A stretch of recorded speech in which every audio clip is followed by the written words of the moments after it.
Baiklah pemirsa, kembali lagi di acara kami yaitu Ini Talkshow dengan saya sendiri Elmar Hendri Vigilius dan pastinya bersama para bintang tamu hebat. Dan saat ini kita kedatangan para tamu dari PT Nestle, yaitu yang pertama Ibu Dela Utari, yang kedua Ibu Nesya Septiani, yang ketiga Bapak Liao Lihao, yang keempat Bapak Sutri Murdiana Aspandi.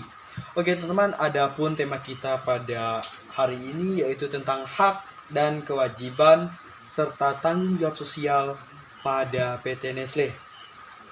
Baiklah teman-teman, kita langsung saja membahas tentang hak terlebih dahulu.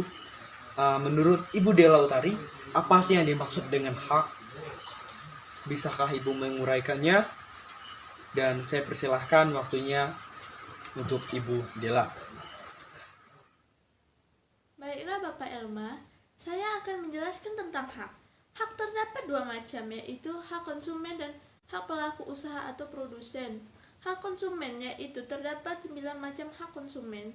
1. Yaitu hak atas kenyamanan, keamanan, dan keselamatan dalam mengkonsumsi barang dan atau jasa. Kedua, hak untuk memilih barang atau jasa serta mendapatkan barang atau jasa tersebut sesuai dengan nilai tukar dan kondisi serta jaminan yang dijanjikan. 3. Hak atas informasi yang benar, jelas, dan jujur mengenai kondisi dan jaminan barang dan jasa. 4. Hak yang didengar pendapat dan keluhannya atas barang atau jasa yang digunakan. 5. Hak mendapatkan advokasi perlindungan dan upaya penyelesaian sengketa perlindungan konsumen secara patuh. 6. Hak untuk mendapatkan pembinaan pendidikan konsumen. Yang 7. Hak untuk diperlakukan atau dilayani secara benar dan jujur serta tidak diskriminatif. 8. Hak untuk mendapatkan kompensasi ganti rugi dan atau pengganti apabila barang dan jasa diterima tidak sesuai dengan perjanjian atau sebagaimana mestinya. 9. Hak-hak yang diatur dalam ketentuan peraturan perundang-undangan lainnya. Hak pelaku usaha adalah yaitu ada 5 macam. 1. Hak untuk menerima pembayaran yang sesuai dengan kesepakatan mengenai kondisi dan nilai tukar barang dan atau jasa yang diperdagangkan. 2. Hak untuk mendapatkan perlindungan hukum dari tindakan konsumen yang beretikat tidak baik. 3. Hak untuk melakukan pembelaan diri sepatutnya di dalam penyelesaian hukum sengketa konsumen. 4. Hak rehabilitas nama baik apabila terbukti secara hukum bahwa kerugian konsumen tidak diakibatkan oleh barang dan atau jasa yang diperdagangkan. 5. Yaitu hak yang diatur dalam ketentuan peraturan perundang-undangan lainnya. Oke, terima kasih banyak untuk paparan yang sudah dijelaskan oleh Ibu Dela. Sekarang saya akan beralih kepada Ibu Nesya. Ibu Nesya, saya ingin bertanya tentang kewajiban. Apa sih yang dimaksud dengan kewajiban di dunia bisnis? Bisakah Ibu menjelaskannya secara rinci? Terima kasih. Saya persilakan Ibu Nesya untuk menjelaskan paparannya, biar pemirsa yang di rumah bisa tahu tentang dunia-dunia luar, khususnya di bidang bisnis. Baiklah, terima kasih atas pertanyaannya. Kewajiban juga terdiri dari 2 macam, yaitu kewajiban konsumen dan kewajiban pelaku usaha atau produsen. Kewajiban konsumen terdiri dari yang pertama itu membaca atau mengikuti petunjuk informasi dan prosedur pemakaian atau pemanfaatan barang atau jasa demi keamanan dan keselamatan. Yang kedua, beritikat baik dalam melakukan transaksi pembelian barang atau jasa. Yang ketiga, membayar sesuai dengan nilai tukar yang telah disepakati. Dan yang terakhir atau yang keempat ini yaitu mengikuti upaya penyelesaian hukum sengketa perlindungan konsumen. Lanjut pada kewajiban pelaku usaha atau produsen. Yang pertama, beritikat baik dalam melakukan kegiatan usahanya. Yang kedua, memberikan informasi yang benar, jelas, dan jujur mengenai kondisi dan jaminan suatu barang atau jasa, serta memberikan penjelasan penggunaan, perbaikan, dan pemeliharaan. Yang ketiga, memperlakukan atau melayani konsumen secara benar dan jujur, serta tidak diskriminatif. Yang keempat, menjamin mutu barang dan jasa yang diproduksi atau diperdagangkan berdasarkan ketentuan standar mutu barang atau jasa yang berlaku.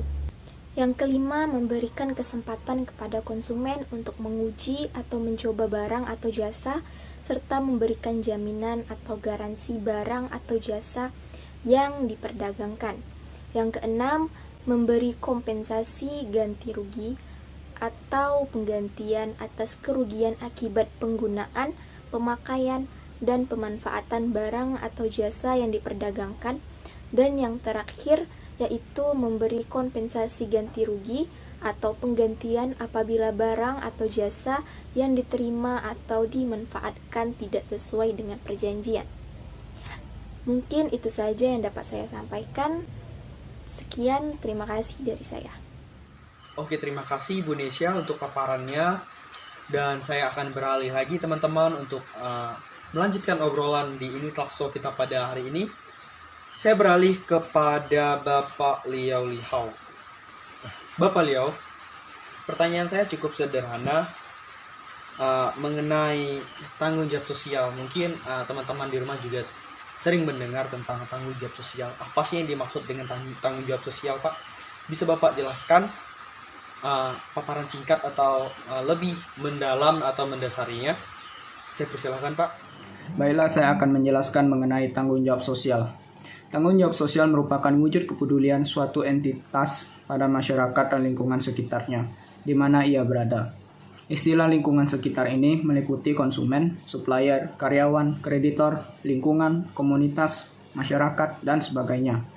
Tanggung jawab sosial perusahaan atau Corporate Social Responsibility atau biasa disingkat CSR adalah suatu konsep bahwa organisasi, khususnya perusahaan, adalah memiliki berbagai bentuk tanggung jawab terhadap seluruh pemangku kepentingannya. Yang diantaranya adalah konsumen, karyawan, pemegang saham, komunitas, dan lain-lain dalam segala aspek operasional perusahaan yang mencangkup aspek ekonomi, sosial, dan lingkungan.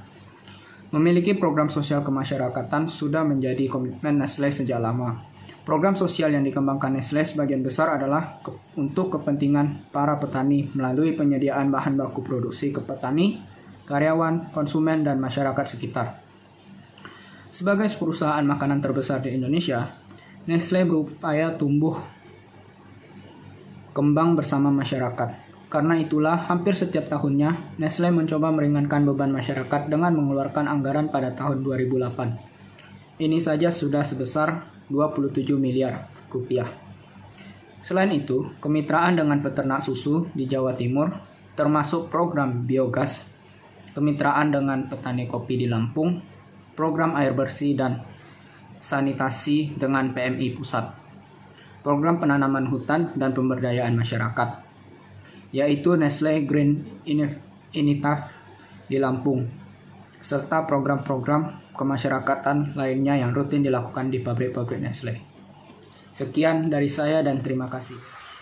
Oke, terima kasih Bapak Liao Lihao untuk paparannya. Cukup memuaskan ya teman-teman, dan kita beri aplaus dulu loh buat para narasumber hebat kita ini. Sungguh luar biasa sekali ya obrolan kita pada hari ini, membuat suasana menjadi sangat seru ya teman-teman. Nah, untuk yang terakhir ini ya teman-teman, kita beralih kepada Bapak Sutri ya teman-teman. Bapak Sutri, pertanyaan saya juga sederhana Pak. Saya ingin mengetahui bagaimana sih sejarah singkat tentang berdirinya PT Nestlé ini. Apakah melalui proses-proses sulit atau sebagaimananya? Bisa Bapak tolong jelaskan secara rinci Pak, untuk mengakhiri rangkaian acara kita pada hari ini. Saya persilakan Pak. Baiklah, saya akan menjawab dari pertanyaan tersebut. Nestlé Indonesia adalah anak perusahaan dari Nestlé SA, perusahaan yang terdepan dalam bidang gizi, kesehatan, dan keafiatan, yang berkantor pusat di Vevey, Swiss. Nestlé telah beroperasi di Indonesia sejak tahun 1971, dan pada saat ini perusahaan ini telah mempekerjakan lebih dari 2.600 karyawan untuk menghasilkan beragam produk Nestlé di 3 pabrik, yakni yang pertama pabrik Kejayan, tepatnya di Pasuruan, Jawa Timur. untuk mengolah produk susu seperti Denkau, Bear Brand, dan Nestle Denkau Ideal. Yang kedua, ada pabrik Panjang di Lampung untuk mengolah kopi instan seperti Nescafe. Serta ada pabrik yang ketiga, yakni pabrik Cikupa di Banten untuk memproduksi produk kembang gula seperti Fox dan Polo.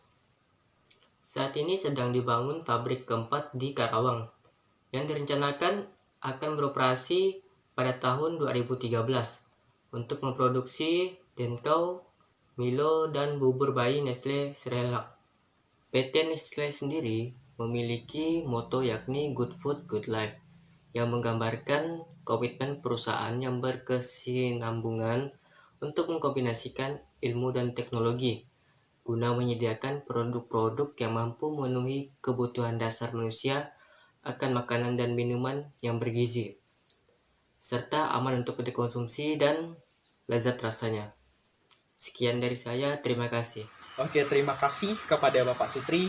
Sangat luar biasa ya teman-teman. Kita beri aplaus lagi untuk para narasumber kita yang hebat ini.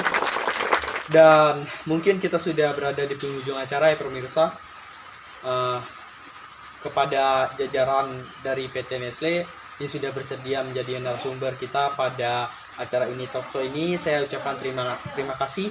Dan pada acara yang paling fenomenal ini, saya harap teman-teman selalu setia untuk menonton. Dan sampai jumpa di acara kita selanjutnya. Terima kasih, bye-bye.